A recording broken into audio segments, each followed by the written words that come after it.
اور اس کا احسان ہے کہ اللہ تعالیٰ نے جو ہے اپنے ذکر اور فکر کے لیے جو ہے اللہ نے ہمیں یہاں بلایا ہے، ورنہ اس وقت کئی جگہ کئی لوگ کئی کاموں میں مصروف ہیں۔ سب سے پہلی بات یہ ہے کہ ہمیں جو ہے اللہ سے محبت ہمارے دل میں پیدا ہونا بہت ضروری ہے، اور اللہ سے محبت کو پیدا ہونا ایسا ہے کہ اللہ سے محبت جب ہم انسان چاہے کہ اللہ سے محبت کروں اور اللہ کا عشق ہمارے دل میں آ جائے اور شکر گزار بندہ بن جاؤں، تو اللہ تعالیٰ کی نعمتوں کے بارے میں سوچنا چاہیے کہ اللہ تعالیٰ نے مجھے کیا کیا نعمتیں عطا کی ہے۔ اللہ تعالیٰ نے مجھے ہاتھ دیا، اللہ نے مجھے زبان دی، زبان میں طاقت دی ہے جی، اللہ نے صحت دیا، اللہ بھرپور کھانا کھلاتے ہیں، اور اللہ رب العالمین کے کئی ہزار نعمتیں ہیں۔ اگر اس کو ہم سوچیں تو اللہ تعالیٰ کی محبت جو ہے ہمارے دل میں پیوست ہونا شروع ہو جائے گی، اور اللہ کا عشق دل میں اترے گا۔ کہتے ہیں کہ جب اللہ سے محبت انسان کے قلب میں بڑھتی ہے نا، جب اللہ سے اس کا پیار اور محبت الفت بڑھتا ہے، تو وہ انسان جو ہے اللہ کی عبادت میں مشغول ہو جاتا ہے، اللہ کے عبادت میں مشغول ہو جاتا ہے، اسے نمازوں میں مزہ آنا شروع ہو جاتا ہے، اللہ کی عبادت میں مزہ آنا شروع ہو جاتا ہے، اللہ کا عشق اس کے دل میں گویا کہ اتر جاتا ہے، اور وہ اللہ اللہ کرنے لگتا ہے۔ پھر اللہ تعالیٰ کیفیات کو بدلنا شروع کر دیتے ہیں، حالات کو بدلنا شروع کر دیتے ہیں اللہ تعالیٰ۔ اسی طرح کا واقعہ ہے کہ ایک مسافر بزرگ تھے، کہیں مسجد میں وہ رکے، تو وہاں کا جو خادم ہے ان کو کھانا کھلایا اور جو ہے ان کی خدمت کی، پانی پلایا، اور پھر کہا اسے کہ بھائی میں رات تو آپ کو رکنے نہیں دوں گا، کہ مسجد میں تو میں رات رکنے نہیں دوں گا۔ تو مسجد کا خادم تھا، اب تو مسجد کے خادم کی کوئی عزت نہیں ہے نا، حالانکہ مسجد کا جو خادم ہوتا ہے اس کی بہت بڑی عزت ہے اللہ کی یہاں۔ اللہ تعالیٰ پوچھیں گے تو کیا کر کے آیا ہے، تو نے زندگی میں کیا کیا، تو کہے گا یا اللہ اپنے گھر سے پوچھ لے میں نے کیا کیا، تیرے دین کی خدمت کی، تو اپنے گھر سے پوچھ لے میں کیا کرتا تھا۔ تو اتنی افضلیت ہے جو مسجد کا خادم ہے۔ تو بہرحال خادم نے کہا کہ بھائی میں آپ کو رات تو رکنے نہیں دوں گا، آپ کی خدمت کی ٹھیک ہے، آپ رات نہیں رکیں گے، ٹھیک ہے جی۔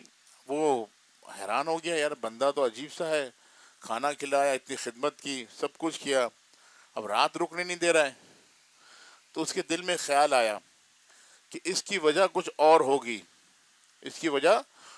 ہوگی، ہمارے دل میں تو آج کل ایسے شیطان نے وسوسات ڈالا ہوا ہے، ایسی چیزیں دل کے اندر ڈالی ہوئی، صحیح گمان دل میں آتا ہی نہیں، نیگیٹیوٹی اتنی آ گئی ہے دل کے اندر کہ ہم برا جلدی سوچ لیں گے، اچھا تو ذہن میں آتا ہی نہیں۔ وہ نیک لوگ تھے، اللہ والے لوگ تھے، ان کے دل میں خیال ہے ماجرا کچھ اور ہے، مجھے دیکھنا چاہیے وہاں جا کے۔ تو وہ مسجد کی طرف گئے، وہ دیکھا کہ مؤذن جو ہے، وہ جو خادم ہے مسجد کا، پوری مسجد کو بند کر دیا اس نے، کھڑکیاں بند کر دی، دروازے بند کر دیے، اور وہ اللہ کا ضرب لگانا شروع کر دیا۔ اور بزرگ نے کہا کہ جب میں نے دیکھا اس کو وہ اللہ کا ضرب لگاتا تھا، جب اللہ پڑھتا تھا وہ، تو اس کے منہ سے ایسی روشنی نکلتی تھی کہ پوری مسجد پر نور ہو جاتا تھا، اور میری آنکھیں دھندلی ہو جاتی تھی اس کی روشنی سے۔ تو یہ کیفیت بنتی ہے جب اللہ سے محبت ہوتا ہے، اللہ سے محبت ہوتا ہے تو ایسی کیفیت بنتی ہے۔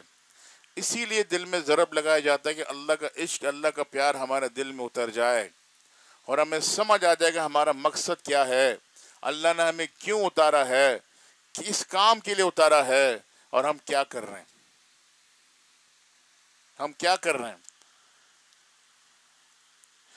تو اللہ تعالیٰ کیفیات کو بدلتے ہیں، حالات کو بدل دیتے ہیں. امام ابو حنیفہ اور معاملات سب سے پہلے جو ہے نا، اگر اللہ سے عشق کرنا ہے، اگر کوئی شخص چاہتا ہے اللہ کی محبت دل میں اتر جائے، تو اپنے معاملات کو درست کرنا پڑے گا، اپنے حالات کو درست کرنا پڑے گا، اور توکل تو اللہ کرنا پڑے گا. ایک دفعہ امام ابو حنیفہ جو اتنے بڑے اللہ کے ولی تھے، کسی گھر کے باہر کھڑے ہوئے تھے اور شدید دھوپ کا وقت تھا، پسینہ پسینہ ہو رہے تھے. تو ایک شخص نے کہا حضرت جی آپ یہاں کھڑے ہوئے ہیں اور اتنے شدید دھوپ کے اندر کھڑے ہوئے ہیں، یہ درخت لگا ہوا ہے، یہ دیوار گھر بنا ہوا ہے، اس کے سائے میں سب بیٹھے ہوئے، آپ کیوں نہیں بیٹھتے، یہاں آ جائیں. بولتا بات یہ ہے کہ یہ جو فلاں بندہ ہے جس کا یہ گھر ہے، اس کا مرے کو پیسے دینے ہیں، یعنی اس نے مجھ سے قرضہ لیا ہوا ہے، اس کو پیسے دینے ہیں، کہیں اللہ نہ کرے میں اس کے گھر کا فائدہ نہ اٹھاؤ، سود میں شامل نہ ہو جائے. یعنی کہ ایسے کچھ نہیں ہوتا، لیکن اتنی فکر کرتے تھے. ایک شخص آیا کہ حضرت میری بکری چوری ہو گئی، میری بکری چوری ہو گئی. تو امام ابو حنیفہ نے کہا اچھا ٹھیک ہے بھائی. تو کسی سے پوچھا کہ بھائی یہ بکری کی عمر کتنے سال ہوتی ہے، بکری کی عمر کتنے سال ہوتی ہے؟ تو کسی نے بتایا کہ 7 سال. وہ 7 سال تک بکری کا گوشت نہیں کھایا، کہ ہو سکتا ہے ابھی ذبح کیا ہوا ہو، وہ چوری کے بکرے کا لقمہ میرے دل میں نہ، میرے منہ میں نہ آ جائے. تو مقصد یہ ہے کہ ہم کہتے ہیں کہ اللہ کو ہم پکارتے ہیں، ہاں جی، دل میں مزہ نہیں ہے، دل میں چین نہیں ہے، عبادت میں سستی ہے. وجہ یہی ہے کہ عبادت میں سستی ہے. جو اللہ سے عشق کرے گا وہ سست نہیں چست ہوگا، اس کی عبادت میں مزہ آئے گا، اللہ کا نام سنتے اس کو سکون ملے گا، اور اس کے دل میں یقین ہوگا کہ اللہ ہے، اللہ میرے مشکل کشا ہے، میرے مسئلے کو اللہ حل کر دے گا. اللہ تعالیٰ کہتے ہیں لا تقنطوا من رحمت اللہ، میرے بندے تو کیوں مایوس ہوتا ہے، کہاں در در بھٹک رہا ہے، کیا کر رہا ہے؟ لیکن بندہ خدا اللہ کو بھول بیٹھا، اللہ کے حکموں کو بھول بیٹھا. تو اسی لیے آج ہم پریشان حال ہیں، اسی لیے جو نا ہمارے معاملات درست نہیں ہیں. تو جب تک معاملات درست نہیں ہوگا اللہ تعالیٰ کی رحمت جو ہے نہیں آئے گی. جب تک لقمہ صحیح نہیں ہوگا تو دل میں چین اور قرار نہیں آئے گا. ایک بزرگ تھے، وہ جا رہے تھے کہیں سفر پہ. اب معاملات دیکھیں، اللہ والوں کی سوچ دیکھیں. کہیں سفر پہ جا رہے تھے تو ان کو کہا کہ اونٹ والے کو کہا کہ بھائی یہ سامان ہے، یہ اتنا سامان ہے، مجھے لے کے جانا ہے. اور دلی جانا تھا ان کو. تو ایک شخص آیا کہ حضرت جی ایک چھوٹا سا کام ہے کہ فلاں بندے کو جا کے یہ میرا خط دے دینا، یہ کاغذ کا ٹکڑا ہے، خط ہے، وہ دے دینا. تو بولے کہ تم بیٹھ جاؤ، تم ابھی بیٹھ جاؤ، وہ اونٹ والا جو مجھے لے کے جانے والا ہے وہ آ جائے تو میں اس کو بتا دوں کہ بھائی ان سامان کے ساتھ یہ کاغذ کا ٹکڑا بھی ہے، ایک چیز زائد میں نہ لے جاؤں کہ اللہ کے یہاں جواب دینا پڑے، ورنہ کاغذ کے ٹکڑے کیا ویلیو ہے. اتنے معاملات بہترین تھے. ایک بزرگ گزر رہے تھے راستے میں، کہیں جو بیل گاڑی ہوتی ہے بیل گاڑی میں بیٹھے، اور بیل گاڑی میں بیٹھ کے جا رہے تھے. تو بیل گاڑی والے سے بات چیت چل رہی تھی. بات چیت چلتے چلتے بیل گاڑی نے بتا دیا کہ یہ گاڑی جو ہے کسی خراب عورت کی ہے، یعنی کوئی طوائف ہے اس کی یہ گاڑی ہے، اور یہ انہوں نے گاڑی خرید کے مجھے دی ہے، میں اس کے لیے گاڑی چلاتا ہوں، پیسے اسے دیتا ہوں. اچھا یہ سنا انہوں نے، سننے کے ساتھ کہا میرے ذرا مجھے بیت الخلا جانا ہے، 1 منٹ رک جاؤ. اس کے بعد تھوڑی دیر بعد وہ اتر کے چلنے لگے. وہ چلنے لگے، بولے تھوڑا پیر میں درد ہو رہا، پیر سیدھے کر لوں، آپ چلتے جاؤ میں آپ کے ساتھ ساتھ چل رہا ہوں. کئی 100 میل وہ چل گئے، وہ گاڑی کے اندر نہیں بیٹھے. تو وہ جب منزل کے قریب پہنچ گئے، بولے حضرت جی آپ کیوں نہیں بیٹھے؟ میں سمجھ گیا، جب میں نے بتایا کہ یہ عورت صحیح نہیں ہے، غیر شرعی عورت ہے، اس کی یہ گاڑی ہے، تب اس سے آپ اتر گئے. تو آپ چھوڑ دیتے گاڑی. بولے اترنا ایمان کی علامت تھی اور چھوڑنا معاملات صحیح نہیں تھے. چھوڑ نہیں سکتا تھا آپ کو، کیونکہ آپ سے میں نے بات کر لی تھی. یہ حالات اور کیفیات ہوتے تھے. پھر اللہ کی مدد اور اللہ کی رحمت اترتی تھی. آج ہم فکر کریں کہ اللہ کی مدد کیوں نہیں ہے، ہاں جی، اوپر تک دعا کیوں نہیں جاتا. ہم کلمہ پڑھتے ہیں، ذکر پڑھتے ہیں، اس کے اثرات ہمارے اندر کیوں نہیں ہیں؟ کلمہ پڑھتے اس کا اثر تو ہونا، تھوڑی دیر دل کی کیفیت بدلتی ہے، کیونکہ کلمہ جو ہے ہمارے ہونٹوں پہ ہے، دل میں نہیں آیا۔ ایک جو ہے بہت زبردست بندہ تھا، اس نے ایک جو ہے اس نے طوطا پالا، اور طوطا پالا، طوطا جو کیا کرتا تھا، اس کو اس نے کلمے سکھائے، کلمے سکھائے، اللہ کے نام سکھائے، ٹھیک ہے جی، مشکل وقت کی دعا سکھائی، جب مشکل ہے تو یہ دعا پڑھنا۔ لیکن طوطے کی فطرت تو نہیں تھی نا، وہ طوطے کی فطرت کیا، ٹینٹے کرنا، یہی ہے نا جی، ایسے ہی ہے نا۔ تو جب اس کو کلمہ وغیرہ سب سکھا دیا، ایک دن طوطا کسی کے ہاتھ میں آ گیا، اس کو پکڑ کر چھین کے لے جانے لگا بندہ۔ جب اس کو پکڑا تو اس نے کیا، کلمہ پڑھا، ذکر پڑھا نہیں، اس نے ٹینٹے کرنا شروع کر دیا۔ وجہ یہ ہے کہ کلمہ تو اس کو رٹایا گیا تھا، کلمہ اس کو سمجھایا نہیں گیا تھا، کلمہ اس کے دل میں نہیں اترا تھا۔ آج ہم کلمہ پڑھتے ہیں لیکن ہمارے دل میں کلمہ نہیں اترا، کلمے کے اثرات ہمارے دل میں نہیں اترے، اور اگر دل میں کلمے کے اثرات اتر جائے تو اللہ کیفیات بدل دے، اللہ حالات بدل دے، ٹھیک ہے نا۔ پھر انسان کو ہاتھ اٹھانے کے لیے ضرورت ہے، صرف اللہ تعالیٰ کہتے ہیں بتا میرے بندے تیری رضا کیا ہے، کیا چاہتا ہے تو، صرف ہاتھ اٹھانے کی دیر ہے۔ آج پریشان حال اسی لیے ہے کہ توجہ ہٹ گیا، معاملات ہمارے بہتر نہیں ہیں، معاملات ہمارے بہتر نہیں ہیں، لقمہ ہمارا پتہ نہیں چلتا کیسے کھا رہے ہیں۔ امام مالک رحمۃ اللہ علیہ، ان کا ایک جو ہے نوکر تھا، تو 1 پیسے کا دال ملتا تھا، تو وہ نوکر جو ہے دال لینے کے لیے گیا، تو وہاں مقابلہ شروع ہو گیا دکانداروں میں۔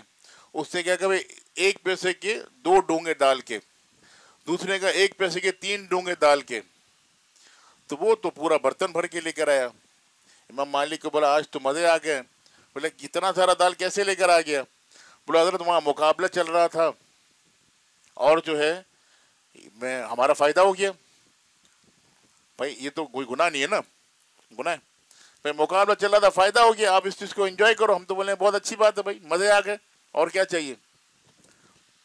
لیکن کہا یہ کاروبار نہیں ہے، یہ تو ضد بحث ہے، ضد بازی ہے، ضد بازی کی وجہ سے جو ہے نا تمہیں فائدہ ہو گیا۔ بولے یہ واپس کر کے آؤ۔ جب وہ واپس کرنے کے لیے گئے تو پھر دکانداروں نے آپس میں بولا کہ بھائی واپس نہیں ہوگا، واپس جو لے گا وہ ہار گیا۔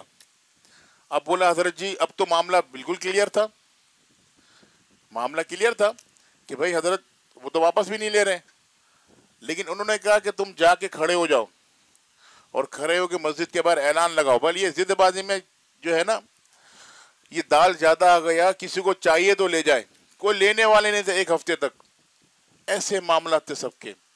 آج ہمارے معاملات بگڑ گئے، حالات بگڑ گئے، ہاں جی، اللہ کو ہم بھول گئے، اللہ کو ہم بھول گئے۔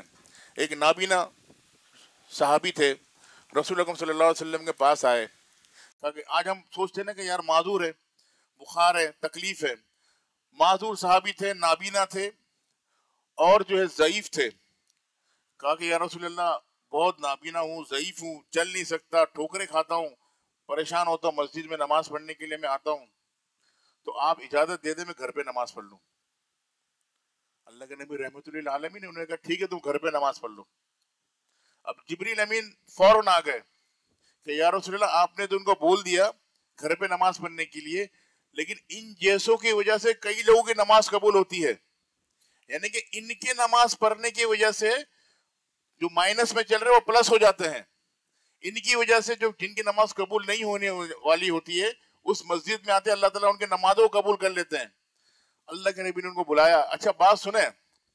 بولے جی یا رسول اللہ۔ بولے اذان کی آواز سنتے ہو؟ بولا اذان کی آواز تو سنتا ہوں میں، تو پھر تو مسجد میں آنا پڑے گا، پھر تو یہ حکمت تھی اللہ کے نبی کی، پھر تو مسجد میں آنا پڑے گا۔ یعنی کہ اللہ جب انسان پریشان ہو کے اللہ کے سامنے جھکتا ہے، جب اللہ کے سامنے گر گراتا ہے، اس گر گراٹ کی وجہ سے دوسروں کے مسئلے اللہ حل کرتے ہیں، دوسروں کے نماز اللہ قبول کرتے ہیں۔ اللہ تعالی ہمیں اس چیز کی سمجھ عطا فرمائے، اور اللہ رب العالمین ہمارے دل میں ایمان اور اللہ کی محبت، صحابہ کی محبت اور صحابہ کی عظمت ہمارے دل میں اتارے۔ دیکھیں بھائی میں ایک چیز سمجھاؤں آپ کو،